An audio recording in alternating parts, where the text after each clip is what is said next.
having a website is one thing, but making it intentional and have a purpose is another.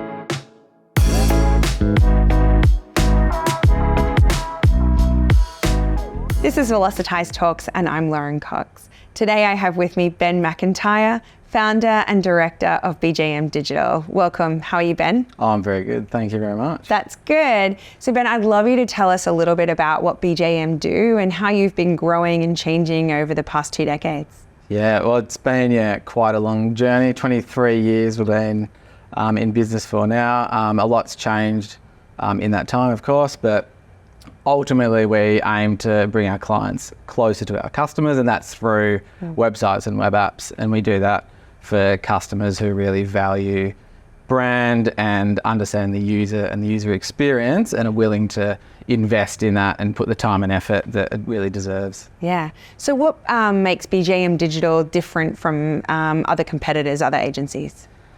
Well, there's quite a few. It probably comes down to experience for one. We've been there and done that. So what's a true point of difference is that we've made all the mistakes, or lots of, or I'd say a large percentage of them, and we've learned because we always reflect and aim to improve. So we're very big on looking at what we've done and how we can improve for ourselves and also for our customers. So I think something that sets us apart is that we don't make mistakes because we've done them before. And there's one of our clients actually recently we launched a really critical project for them, and they said that the launch was uneventful.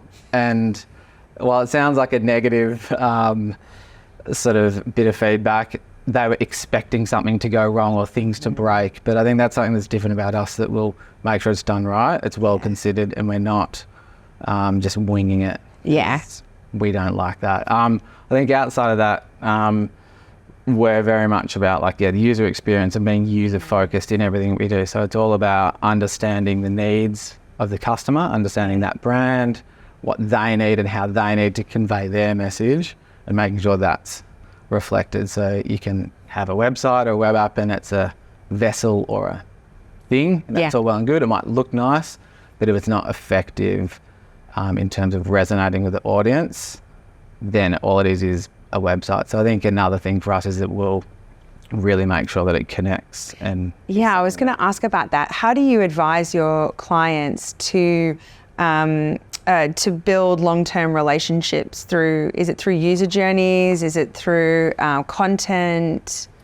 Yeah, so that's one of those things that's evolved a lot over the last probably 5 to 6 years in particular. I think we've put a much bigger focus and importance around truly understanding the needs of the user. So we do user research. We do what we call a web experience workshop, where we understand the business and its broader objectives, right down to the functional requirements of the app or the website or what it needs to do.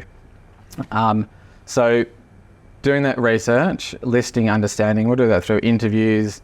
In particular, sort of our main approach.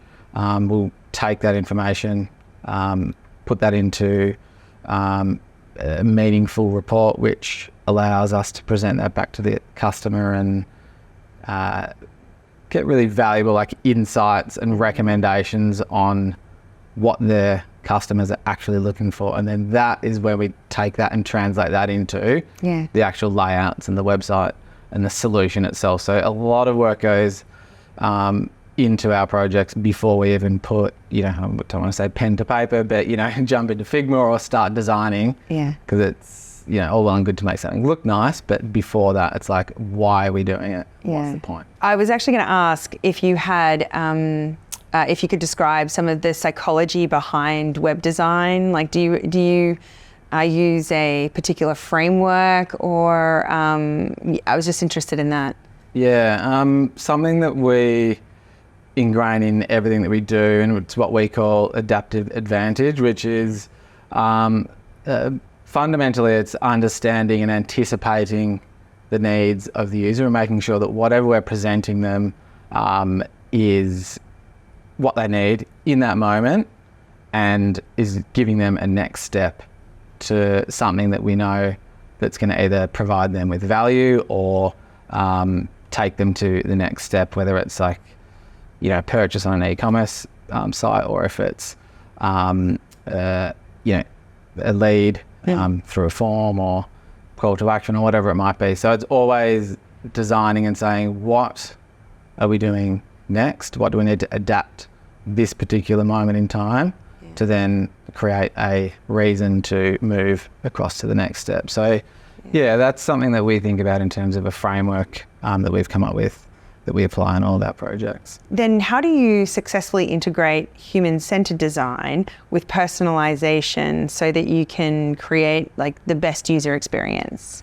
Yeah, it's a really interesting time and space, I think, with personalization. I think while consumers expect it more and more these days, and I think there's lots of ways we can talk about personalization, from whether it's like smart content based on returning visitors and providing them with dynamic information that is quite literally based on Ben and my need as I'm coming back to this website, right through to just hello Ben, or my first name or something like that. So but what we've got to be careful of with personalization, I feel, is that people also find it, not that it's creepy or too far. So there's a real balance between personalization and it being like Ben or Lauren, which is providing Ben with my own unique journey throughout the website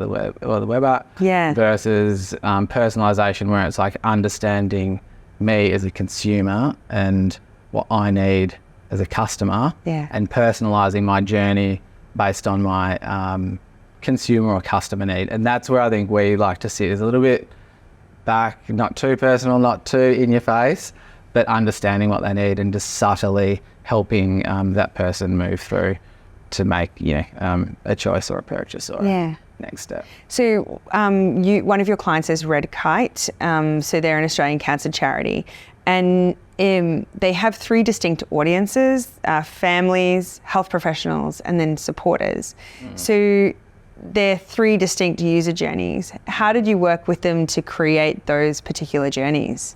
Yeah, we worked with them closely doing our web experience workshop, and also interviews, user research, to understand those 3 different audiences and where they are in their particular journey. So if it's donations, that's very different to a family who's just found out that someone in their family has cancer. So we really needed to empathise with where they are on their journey, and even the families themselves have a different need in a different moment. So it might be a parent looking for specific information.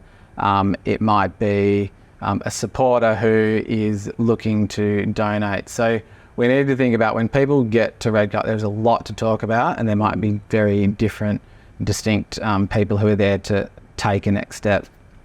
So what we did is create a decision tree, ultimately, that allows people to get straight to the homepage, select from their intent and what they're looking for, and then that would take them to a page which displayed dynamic content that was specific to their need. So that allowed us to shortcut, them having to find their way to somewhere where they don't know necessarily what they want or what they're looking for, and instead say, I am, and I'm looking for, and then take them to a place that gave them everything they needed in sort of 1 or 2 clicks. So people have said that the website will eventually become obsolete. I'd love to hear from you, your perspective on that comment, but also how you think a website can stay relevant. Yeah, it's a really interesting question, because while I don't believe websites are going to be obsolete as such, in terms of people are going to go on to get information about a brand for a specific purpose, the way that people are going to interact is going to change a lot. So, AI and so many really good products now that where it's just like done for you templates, and you just like spin up a website and it's all done and it's all easy. I think is devaluing the deeper need and the deeper importance of understanding who your brand is. Sorry, what your brand is, what you're trying to say, how you want to be presented and how you want to be perceived, and also understanding who your users are and what they're after. So to just have a website or just spin up a templated site is becoming a bit more of a norm. It's just like, oh, well, we can just do it that way and we can do it like cheap and we can do it easily and quickly. So I feel that websites and the value is being impacted somewhat by the perception that it's just you can do it yourself and it's easy. But as I said earlier, having a website is one thing, but making it intentional and have a purpose is another. So I think what we're going to see is a shift towards more chat-based conversational websites, where we're going to not just have a chat bot that's just text-based, but we're going to have more of an immersive experience around still coming to a site or a brand and being found through. SEO is still going to play a big part, I believe, in terms of search engine results. Once you get there, then you're just going to have a conversation. But I believe those conversations are going to be much more immersive, and they can be branded and they can be engaging and fun. So where would you then recommend for your clients at the moment for the best ROI putting their money in their digital marketing? The investment needs to match the outcome and the intent. So I think the biggest and most important thing people can do is dial up and understand the importance of investing in brand. And it's really hard, or brand perception. It's really hard sometimes to draw a direct line between brand perception and investing in branding and an actual ROI. It's sort of a hidden, and it's very hard, or it's a hidden thing and it's hard to measure. So I think people should invest a bit more in their brand and understanding the needs of their user. And then whatever vessel it is, or whatever website, or if it's a chat-based thing, or if it's deep immersive information-based website, don't forget that your brand and your users should just trump how much money you've got, what the budget is, and just think about those things first, and then let the project and the budget follow second to that. A really critical part too is the speed and performance as well, which needs to go hand in hand with SEO. So I think people need to also understand that just to have a high performing website or a web app also comes at managing that and taking that on for us. We used to do it ourselves, and we'd have our own infrastructure and we'd manage all this stuff, and it was really hard, and it was distracting us from what we're great at doing, which is designing and building websites and web apps.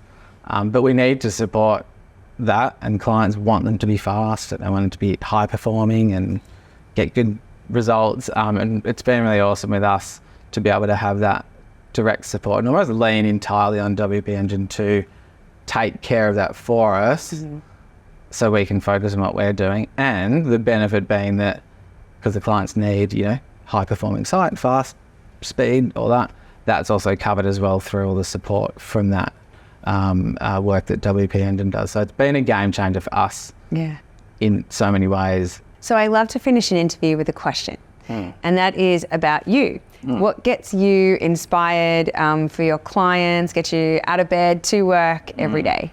Just optimism and the belief that anything is possible.